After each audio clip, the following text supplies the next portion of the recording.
audio coming to light this evening that may be from the very moment police shot unarmed teenager Michael Brown in Ferguson, Missouri. It was recorded during a video chat by a guy who lives near the scene right outside of St. Louis. It's important to note here, this audio has not been independently verified, but tonight I'm laying it all out for you so you can hear it for yourself.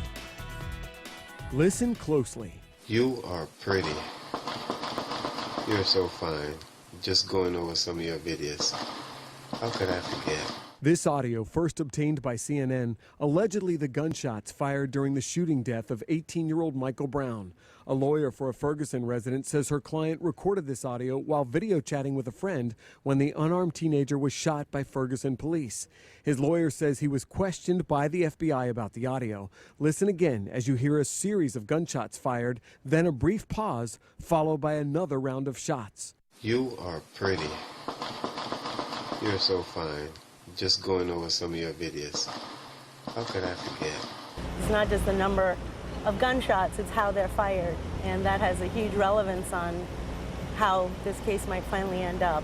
CNN has said it cannot independently verify the authenticity of the tape and has reached out to the FBI for confirmation. Facing the possibility of charges in the shooting, 28-year-old police officer Darren Wilson. The grand jury not expected to return a decision until mid-October.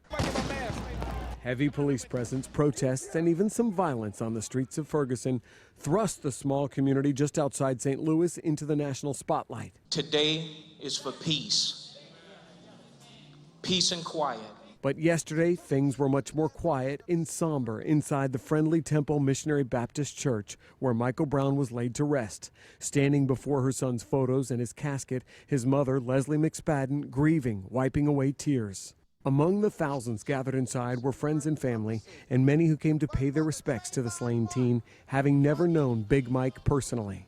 We're still not defeated. Including well-known public figures like Reverend Jesse Jackson and Spike Lee, who tweeted during the service, quote, "Our brother Mike Brown's St. Louis Cardinals hat lays upon his casket here at the homegoing."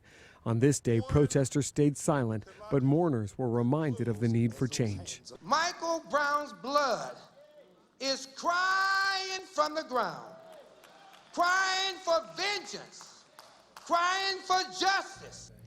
Now, this audio release comes as support for the officer involved in the shooting. Darren Wilson continues to grow. As of tonight, supporters have raised more than $400,000 on his behalf for a legal fund. Meanwhile, the investigation into the case is ongoing.